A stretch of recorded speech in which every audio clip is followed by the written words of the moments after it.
ಎಲ್ರಿಗೂ ನಮಸ್ಕಾರ. ಎಲ್ಲರಿಗೂ ಉಷಾಂತರಂಗ ಯೂಟ್ಯೂಬ್ ಚಾನಲ್ಗೆ ಸ್ವಾಗತ. ಯಾರೆಲ್ಲ ಹೊಸದಾಗಿ ನನ್ನ ಚಾನಲ್ನ ನೋಡ್ತಾ ಇದ್ದೀರಾ, ಉಷಾಂತರಂಗ ಯೂಟ್ಯೂಬ್ ಚಾನಲ್ನ ಸಬ್ಸ್ಕ್ರೈಬ್ ಮಾಡ್ಕೊಳ್ಳಿ. ಹಾಗೆ ಬೆಲ್ ಐಕನಲ್ಲಿ ಆಲ್ ಅಂತ ನೋಟಿಫಿಕೇಷನ್ ಆನ್ ಮಾಡಿ.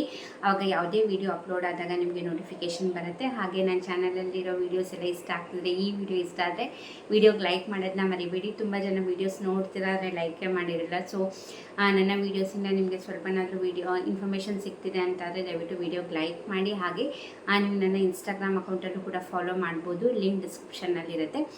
ಇವತ್ತಿನ ವಿಡಿಯೋ ನೀವು ತಮಿಳೆಲ್ಲ ನೋಡಿರಾಗಿ ಗೃಹಲಕ್ಷ್ಮಿ ಯೋಜನೆ ಹಾಗೆ ಅನ್ನಭಾಗ್ಯ ಯೋಜನೆಯಿಂದ ಕೂಡ ಒಂದು ಲೇಟೆಸ್ಟ್ ಆಗಿ ಆಹಾರ ಇಲಾಖೆಯಿಂದ ಅಪ್ಡೇಟ್ ಬಂದಿದೆ. ಮೊದಲನೇದಾಗಿ ನೋಡೋಕ್ಕೋದ್ರೆ ಗೃಹಲಕ್ಷ್ಮಿ ಯೋಜನೆ ಹಣ 21 ಕಂತುಗಳನ್ನ ಹಣ ಬಂದಿದೆ. ಇದ್ರ ಬಗ್ಗೆ ಲಕ್ಷ್ಮೀ ಹೆಬ್ಬಾಳ್ಕರ್ ಅವರು ಕೂಡ ಹೇಳಿದ್ದಾರೆ. ಬಟ್ ಏನಪ್ಪ ಅಂತಂದರೆ ಮೊನ್ನೆ ಬೆಳಗಾವಿಯಲ್ಲಿ ನಡೆದ ಪ್ರೆಸ್ ಮೀಟಲ್ಲಿ ಅತಿ ಶೀಘ್ರದಲ್ಲೇ 22 ಹಾಗೆ 23ನೇ ಕಂತಿನ ಹಣ ಜಮೆ ಮಾಡ್ತೀವಿ ಅಂತ ಹೇಳಿದರು. ಬಟ್ ಯಾವುದೇ ರೀತಿ ಡೇಟ್ ಮೆನ್ಷನ್ ಮಾಡಿರಲಿಲ್ಲ ಶೀಘ್ರದಲ್ಲೇ ಅಂದರೆ ಯಾವಾಗ ಅಂತ. ಬಟ್ ಏನಪ್ಪ ಅಂತಂದರೆ ಇನ್ನೂ ಹಣಕಾಸು ಇಲಾಖೆಯಿಂದ ಇವಾಗ 21ನೇ ಕಂತಿನ ಹಣದವರೆಗೂ ಮಾತ್ರ ಹಣ ಜಮೆ ಆಗಿರೋದು. ಈಗ 22 ಲಕ್ಷ್ಮೀ ಹೆಬ್ಬಾಳ್ಕರ್ ಅವರು ಹೇಳಿರೋ ಹಾಗೆ 2 ಕಂತಿನ ಹಣ ಒಟ್ಟಿಗೆ ಜಮೆ ಮಾಡ್ತೀವಿ ಅಂತ ಹೇಳಿದರು. ಅಂದರೆ 22 ಹಾಗೆ 23ನೇ ಕಂತಿನ ಹಣ. ಬಟ್ ಹಣಕಾಸು ಇಲಾಖೆಯಿಂದ ಯಾವುದೇ ರೀತಿಯ ಹಣ ಇನ್ನೂ ರಿಲೀಸ್ ಆಗಿಲ್ಲ. ಈಗ ಹಣಕಾಸು ಇಲಾಖೆಯಿಂದ ಹಣ ರಿಲೀಸ್ ಆದಮೇಲೆ ಮಹಿಳಾ ಮತ್ತು ಮಕ್ಕಳ ಕಲ್ಯಾಣಕ್ಕೆ ಇಲಾಖೆಯಿಂದ DBT ಮುಖಾಂತರ ಫಲಾನುಭವಿಗಳಿಗೆ ಬರುವಂಥದ್ದು. ಬಟ್ ಇನ್ನು ಹಣಕಾಸು ಇಲಾಖೆಯಿಂದನೇ ಹಣ ಜಮೆ ರಿಲೀಸ್ ಮಾಡಿಲ್ಲ. ಅವ್ರು 1 ಕಂತಿನ ರಿಲೀಸ್ ಮಾಡಿದರೆ 1 ಕಂತಿನ ಬರುತ್ತೆ, 2 ಕಂತಿನ ಹಣ ರಿಲೀಸ್ ಮಾಡಿದ್ರೆ 2 ಕಂತಿನ ಬರುತ್ತೆ.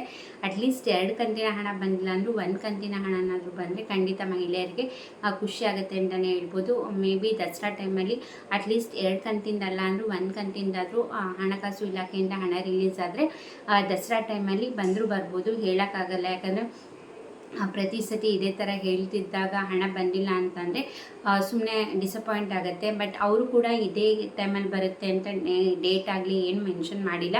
ಅತಿ ಶೀಘ್ರದಲ್ಲೇ ಅಂತ ಹೇಳಿದರೆ ಹೇಳೋಕ್ಕಾಗಲ್ಲ, ಬಂದರೂ ಬರ್ಬೋದು, ಹಾಗೆ ಬರ್ದಲ್ಲೇನೂ ಕೂಡ ಇರ್ಬೋದು. ನೋಡೋಣ ಏನಾಗುತ್ತೆ ಏನು ಅಂತ. ಒಟ್ಟಿನಲ್ಲಿ 21 ಕಂತಿನ ಹಣವರೆಗೂ ಬಂದಿದೆ ಅಂತ ಸ್ವತಃ ಲಕ್ಷ್ಮೀ ಹೆಬ್ಬಾಳ್ಕರ್ ಅವರೇ ಹೇಳಿದ್ದಾರೆ. ಇನ್ನೇನು 22ನೇ ಕಂತಿನ ಹಣ ಆದಷ್ಟು ಬೇಗ ಅಂತ ಹೇಳಿದ್ದಾರೆ. ನೋಡೋಣ ಏನಾಗುತ್ತೆ ಏನು ಅಂತ. ಇದು ಗೃಹಲಕ್ಷ್ಮಿ ಯೋಜನೆ ಬಗ್ಗೆ ಆಯಿತು. ಇನ್ನು ನೆಕ್ಸ್ಟು ಅನ್ನಭಾಗ್ಯ ಯೋಜನೆ. ನಿಮಗೂ ಕೂಡ ಗೊತ್ತಿದೆ, ಸ್ಟಾರ್ಟಿಂಗಲ್ಲಿ ಈ ಅನ್ನಭಾಗ್ಯ ಯೋಜನೆ ಶುರುವಾದಾಗ ಅಕ್ಕಿ ಕೊಡ್ತೀವಿ ಅಂತ ಹೇಳಿದರು. ಕೇಂದ್ರ ಸರ್ಕಾರದಿಂದ ಏನು 5 kg ಅಕ್ಕಿ ಕೊಡ್ತಿದ್ದಾರೆ, ಅದ್ರ ಜೊತೆ ನಾವು ರಾಜ್ಯ ಸರ್ಕಾರದಿಂದ ಕೂಡ 5 kg ಅಕ್ಕಿ ಕೊಡ್ತೀವಿ ಅಂದ್ಬಿಟ್ಟು ಗ್ಯಾರಂಟಿ ಯೋಜನೆಗಳಲ್ಲಿ ಅದು ಕೂಡ ಒಂದು ಯೋಜನೆಯನ್ನು ಶುರು ಮಾಡಿದ್ರು, ಅನ್ನಭಾಗ್ಯ ಯೋಜನೆ ಅಂದ್ಬಿಟ್ಟು. ಬಟ್ ಸ್ಟಾರ್ಟಿಂಗಲ್ಲಿ ಅಕ್ಕಿ ಸಿಗ್ತಾ ಇಲ್ಲ ಅಂದ್ಬಿಟ್ಟು ಅಕ್ಕಿಗೆ ಬದಲು ಅದಕ್ಕೇನು ಹಣ ಇರುತ್ತೆ ಆ ಹಣನ ಜಮೆ ಮಾಡ್ತಾಯಿದ್ರು ಪ್ರತಿ ತಿಂಗಳು ಕೂಡ. ಬಟ್ ಅದು ಲಾಸ್ಟ್ ಇನ್ನೇನು ಹಣ 2 ತಿಂಗಳದು ಜಮೆ ಮಾಡೋ ಟೈಮಲ್ಲಿ ಅವರಿಗೆ ಅಕ್ಕಿ ಸಿಕ್ತು. ಸೊ ಹಾಗಾಗಿ ಇನ್ನು ಮುಂದೆ ಹಣ ಕೊಡೋದಿಲ್ಲ, ಅಕ್ಕಿ ಏನು ನಾವು ಘೋಷಣೆ ಮಾಡಿದ್ವಿ 5 kg ಅಕ್ಕಿ ಕೊಡ್ತೀವಿ ಅಂತ, ಇನ್ನು ಮುಂದೆ ಅದೇ ಕೊಡ್ತೀವಿ ಅಂತ ಹೇಳಿದರು. ಬಟ್ ಅದಕ್ಕಿಂತ ಮುಂಚೆ 2 ತಿಂಗಳದ ಹಣ ಏನು ಜಮೆ ಮಾಡಬೇಕಿತ್ತು ಅದು ಜಮೆನೇ ಮಾಡಿರಲಿಲ್ಲ. ಆಮೇಲೆ ಅದ್ರ ಬಗ್ಗೆ ಆಹಾರ ಇಲಾಖೆಯಿಂದ ಮಾತು ಕೂಡ ಬಂದಿರಲಿಲ್ಲ. ಬಟ್ ಇವಾಗ ಆಹಾರ ಇಲಾಖೆಯಿಂದ ಒಂದು ಅಪ್ಡೇಟ್ ಏನಪ್ಪ ಬಂದಿದೆ ಅಂತಂದರೆ ಅತಿ ಶೀಘ್ರದಲ್ಲಿ ಅನ್ನಭಾಗ್ಯ ಯೋಜನೆಗೆ ಏನು 2 ಕಂತಿನ ಹಣ ಕೊಡೋದು ಪೆಂಡಿಂಗ್ ಇತ್ತು, ಅದು ಆದಷ್ಟು ಶೀಘ್ರದಲ್ಲೇ ಜಮೆ ಮಾಡ್ತೀವಿ ಅಂತ ಹೇಳಿದ್ದಾರೆ. ಬಟ್ ಎಗೇನ್ ಅದು ಕೂಡ ಇವಾಗ ಜಮೆ ಮಾಡ್ತೀವಿ ಇಂಥ ದಿನ ಅಥವಾ ಇಂಥ ಟೈಮಲ್ಲಿ ಅಂತ ಯಾವುದೇ ರೀತಿ ಮೆನ್ಷನ್ ಮಾಡಿಲ್ಲ. ಒಟ್ಟಿನಲ್ಲಿ 2 ಕಂತಿನ ಬಾಕಿ ಇದೆಯಲ್ಲ ಅತಿ ಶೀಘ್ರದಲ್ಲೇ ಹಣ ಕೂಡ ಅನ್ನಭಾಗ್ಯ ಯೋಜನೆದು ಜಮೆ ಮಾಡ್ತೀವಿ ಅಂತ ಹೇಳಿದ್ದಾರೆ. ಸೀರಿಯಸ್ಲಿ ಸರ್ಕಾರದ ಮಾತನ್ನು ನಂಬೋಕ್ಕೆ ಆಗೋದಿಲ್ಲ. ಅವ್ರ ಹಣ ಜಮೆ ಮಾಡಿ ಖಾತೆಗಳಿಗೆ ಬಂದಿದೆ ಅಂತ ಆದಮೇಲೆ ಜನಗಳಿಗೂ ಕೂಡ ನಂಬಿಕೆ ಬರೋದು, ಈವನ್ ನಮಗೂ ಕೂಡ ನಂಬಿಕೆ ಬರೋದು. ನಾನು ಹೇಳ್ತಾ ಇದ್ದೀನಿ ಅಂದ ತಕ್ಷಣ ಹಣ ಬರುತ್ತೋ ಬರಲ್ಲೋ, ಫೇಕ್ ನ್ಯೂಸು ಅದು ಇದು ಅಂತಲ್ಲ. ಬಟ್ ಅಪ್ಡೇಟ್ ಬಂದಿರೋದನ್ನ ನಾನು ನಿಮಗೆ ತಿಳಿಸ್ತಾ ಇದ್ದೀನಿ ಅಷ್ಟೇ. ನಮಗೂ ಕೂಡ ನಂಬಿಕೆ ಇಲ್ಲ ಬರೋವ್ರಿಗೂ. ಯಾಕಂದರೆ ಇದೇ ರೀತಿ ಹೇಳಿ ಅವ್ರು ಹೇಳಿದ್ದಾರೆ ಅಂತ ನಾವು ನಿಮಗೆ ಹೇಳ್ತೀವಿ, ಬಟ್ ನಿಮಗೆ ನಾವು ಸುಳ್ಳು ಹೇಳ್ತಾ ಇದ್ದೀವಿ ಅಂತ ಅನಿಸುತ್ತೆ. ಬಟ್ ಅದಕ್ಕೆ ನಾನು ಹೇಳ್ತಿರೋದು ಅವರು ಅಪ್ಡೇಟ್ ಕೊಟ್ಟಿದ್ದಾರೆ ಅಷ್ಟೇ. ಬಟ್ ಬರೋವರೆಗೂ ಕೂಡ ಯಾವುದೇ ರೀತಿ ನಂಬಿಕೆ ಇರೋದಿಲ್ಲ. ಹಣ ಜಮೆ ಆದಮೇಲೆ ಕನ್ಫರ್ಮೇಷನ್ ಸಿಗೋದು. ಒಟ್ಟಿನಲ್ಲಿ ಇವಾಗ 2 ಯೋಜನೆಗಳದ್ದು ಕೂಡ ಅತಿ ಶೀಘ್ರದಲ್ಲೇ ಬರುತ್ತೆ ಅಂತ ಹೇಳಿದ್ದಾರೆ. ಯಾವಾಗ ಬರುತ್ತೆ ಅಂತ ನಿಜವಾಗ್ಲೂ ಕೂಡ ಗೊತ್ತಿಲ್ಲ. ನೋಡೋಣ ಏನಾಗುತ್ತೆ ಏನು ಅಂತ. ಅವ್ರು ಮಾತು ಹೇಳ್ದಂಗೆ ಹಣ ಜಮೆ ಮಾಡಿದ್ರೆ ಖಂಡಿತ ಮಹಿಳೆಯರಿಗೆ ದಸರಾ ಟೈಮಲ್ಲಿ ಒಂದು ಸರ್ಕಾರ ಕಡೆಯಿಂದ ಗಿಫ್ಟ್ ಬರುತ್ತೆ ಅಂತಲೇ ಹೇಳ್ಬೋದು.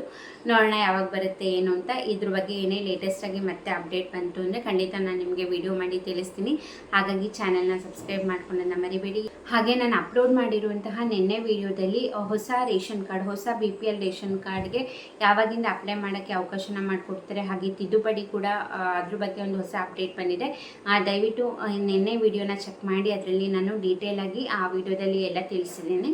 ವಿಡಿಯೋ ಇಷ್ಟ ಆದರೆ ಲೈಕ್ ಮಾಡಿ, ಹಾಗೆ ಇನ್ಸ್ಟಾಗ್ರಾಮಲ್ಲಿ ಕೂಡ ಫಾಲೋ ಮಾಡೋದನ್ನ ಮರಿಬೇಡಿ. ನಿಮ್ಮ ಸಪೋರ್ಟ್ ತುಂಬಾ ಮುಖ್ಯ. ದಯವಿಟ್ಟು ಆದಷ್ಟು ವಿಡಿಯೋ ಲಿಂಕ್ನ ಶೇರ್ ಮಾಡಿ, ವಿಡಿಯೋ ಇಷ್ಟ ಆದರೆ ಲೈಕ್ ಮಾಡಿ, ಸಬ್ಸ್ಕ್ರೈಬ್ ಮಾಡ್ಕೊಳ್ಳಿ. ಇಷ್ಟೊತ್ತು ವಿಡಿಯೋ ನೋಡಿದ್ದಕ್ಕೆ ಥ್ಯಾಂಕ್ ಯು ಸೊ ಮಚ್. ನಮಸ್ಕಾರ.